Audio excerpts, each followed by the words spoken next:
my channel Right Step Investment and Tax Solution. This is Kulvinder Kaur, your financial advisor and tax consultant. I am really happy to announce that we are going to start a series of financial education which will be really helpful for the every category of our society, like business person, job person, even for housewives, and most importantly it is very beneficial for the students also. So let's start the series and start learning now. Hello दोस्तों, आपका स्वागत है। Bill Gates कहते हैं कि अगर आप गरीब पैदा होते हैं तो ये आपकी गलती नहीं है, लेकिन आप मरते गरीब हैं तो ये आपकी गलती है। तो चलिए हम अपनी यात्रा शुरू करते हैं गरीब से अमीर होने के लिए। अमीर होने का सिर्फ़ और सिर्फ एक ही तरीका है, इन्वेस्टमेंट, और वो भी इन्वेस्टमेंट एक सही दिशा में। हमें बचपन से सिखाया जाता है पैसे बचाओ, उन्हें सेव करो, इन्वेस्ट करो। पैसे सेव करने की बात तो की जाती है, लेकिन पैसे सेव कैसे करने हैं और कहाँ करने हैं यह हमें नहीं समझ आती। बड़े होने के बाद भी हम नहीं सीख पाते कि पैसे को किस तरह और किस दिशा में इन्वेस्ट किया जाए। सेविंग के नाम पे हमारे पास सिर्फ एक ही चीज़ आती है और वो है बैंकिंग। एक तरीका तो यह है कि हम पैसों को अपने पास बचा के रखें, अपने पास जोड़ते रहें, इकट्ठे करते रहें, तो इससे बहुत पैसा हमारे पास इकट्ठा हो जाएगा। या दूसरा तरीका यह है कि जो हम पैसे बचा रहे हैं उनको बैंक में जमा करा दें। लेकिन क्या आप जानते हो कि इन दोनों तरीक़ों में आपके पैसे की वैल्यू कम हो जाएगी। कम कैसे हो जाएगी? आप बोलेंगे कि अगर मैं 1000 रुपये बचाता हूँ तो 1000 रुपये की वैल्यू तो 1000 रुपये ही रहेगी ना, कम कैसे हो गई? इस चीज़ को हम समझते हैं। इस चीज़ के लिए हमारा सबसे बड़ा दुश्मन है, वो है इन्फ्लेशन, यानी कि महंगाई। उदाहरण के लिए चीज़ों के रेट तो बढ़ते जाते हैं, प्राइस तो बढ़ता जाता है। मतलब जो चीज़ आज से 10 साल पहले 10 रुपये की थी, आज वो चीज़ 100 रुपये के लगभग हो गई है। ठीक है, तो इसका मतलब क्या हुआ कि चीज़ों के दाम तो बढ़ रहे हैं, लेकिन जो पैसे की जो वैल्यू है वो कम होती जा रही है। इसे हम बोलते हैं इन्फ्लेशन, यानी कि महंगाई। चलिए आपको एक चीज़ दिखाता हूँ। ये देखिए, ये है इन्फ्लेशन रेट, यानी कि महंगाई की दर जो इंडिया में चल रही है। 2017 में थी 3.1, 3.6, 2018 में 3.4, 2019 के अंदर 4.76 और 2020 में ये बढ़ के हो गई है 6.2। यानी कि अगर आप अपने पास पैसों को जोड़ कर रखते हैं, अगर आपने 1000 रुपये जोड़ा है या 100 रुपये जोड़े हुए हैं, तो एक साल बाद उसकी वैल्यू जो है 6.2% कम हो जाएगी। और अगर आपने इस पैसे को बैंक में जमा कराया हुआ है तो बैंक हमें कितना इंटरेस्ट देता है? लगभग 2.5-3% के आसपास। तो इसका मतलब क्या हुआ कि वो पैसा जो है एक साल के बाद जो है 3% कम हो जाएगा। समझ पा रहे हैं ना? इन्फ्लेशन रेट हमारे पास 6.2 है, तो अगर कैश में अपने पास पैसा रखेंगे तो 6.2% हमारा पैसा कम हो गया। और अगर वो बैंक में रखेंगे, बैंक से मिला में 3% ब्याज, बाकी कितना बचा? इन्फ्लेशन से कितना रह गया? 3.2, तो इतना 3.2% वैल्यू इसकी कम हो जाएगी। तो इन्फ्लेशन हमारा सबसे बड़ा दुश्मन है यहाँ पे। तो इसलिए जो हमें इन्वेस्टमेंट करनी है वो सही दिशा में होनी चाहिए। उसके लिए हमें क्या क्या और चीज़ें इसके पास कुछ हो सकता है? हाँ, हमारे पास कुछ स्कीम्स भी हैं, जैसे PPF हो गया, बॉन्ड्स हो गए, NPS हो गए, कई चीज़ें इस तरह की हैं, लगभग जो गवर्नमेंट स्कीम्स भी हैं जो इसमें, लेकिन इसमें जो रेट ऑफ इंटरेस्ट है वो लगभग 8% के आसपास है। ठीक है, मतलब आप इसमें इन्फ्लेशन को थोड़ा बहुत, यानी कि 2% के आसपास बीट कर पाएंगे। लेकिन इसमें होता क्या है कि ये एक लॉन्ग टर्म की इन्वेस्टमेंट होती हैं, जिसमें जो है आपको लॉकिंग पीरियड लंबा होता है। जैसे उदाहरण के लिए PPF की बात करें तो PPF में आपको लगभग 15 साल तक के लिए पैसा जमा करा के रखना पड़ता है, तब जाके आपको 8% ब्याज मिलेगा। मतलब कि लंबे टाइम के लिए आपको आपकी इन्वेस्टमेंट भी हो गई, लेकिन मिला कितना? सिर्फ 8%। तो क्या किस तरीके से हम इस चीज़ को कर सकते हैं? देखो, पैसे को बढ़ाने का सबसे बढ़िया तरीका है, यहाँ तो आप उसको इन्वेस्ट करें रियल इस्टेट के अंदर। अब आप बोलेंगे रियल इस्टेट के अंदर अगर इतना पैसा हमारे पास होता, हर बार हम नया मकान खरीद तो नहीं सकते, हर जगह हर साल नई जगह तो खरीद नहीं सकते, इतना पैसा तो नहीं है। चलिए कोई बात नहीं है तो आप दूसरा काम ये कर सकते हैं कि आप गोल्ड खरीद सकते हैं। अरे भाई, गोल्ड गोल्ड हर साल कैसे, अब हर बार गोल्ड ही खरीदते रहेंगे क्या? इतना गोल्ड खरीद के इसको रखेंगे कहाँ? फिर उसको संभालना, चोरी ना हो जाए उसका डर। तो इसके अलावा हमारे पास जो एक तीसरा तरीका है, जो सबसे बेस्ट तरीका हमारे पास आता है, वो है स्टॉक मार्केट यानी या म्यूचुअल फंड। स्टॉक मार्केट एक ऐसा तरीका है जिसमें लिक्विडिटी भी है आपके पास और आपके पास ग्रोथ भी है। स्टॉक मार्केट में आप लगभग एनुअली 12 से 15% आराम से कमा सकते हैं अपनी बचत पे। आप बोलेंगे स्टॉक मार्केट?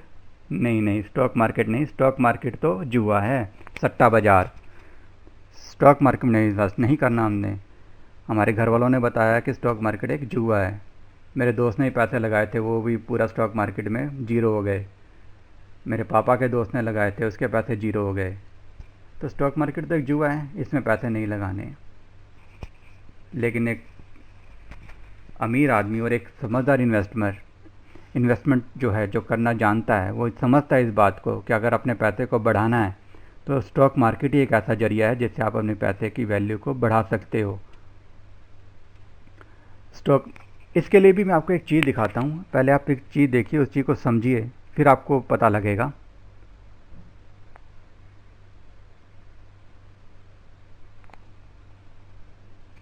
हम चलते हैं स्टॉक एक्सचेंज पे, सेंसेक्स का चार्ट देते हैं।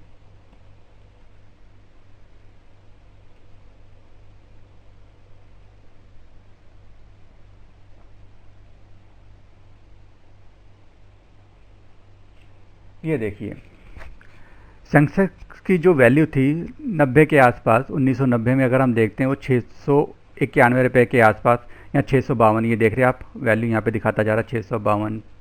या हम शुरू से और पीछे चले जाते हैं तो वैल्यू कम होती जा रही है। हम लगभग 1990 के आसपास देखते हैं, 740 के आसपास इसकी वैल्यू चल रही थी सेंसेक्स की।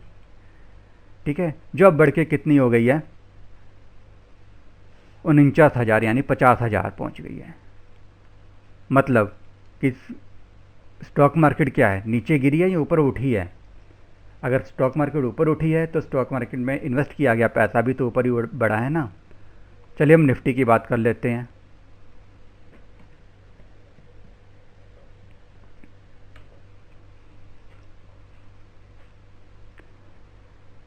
निफ्टी को अगर हम देते हैं तो ये जो है लगभग 2002 की बात करूं तो मैं ये लगभग 1000 के आसपास ट्रेड कर रहा था, जिसकी वैल्यू अब बढ़ के हो गई है 15,000।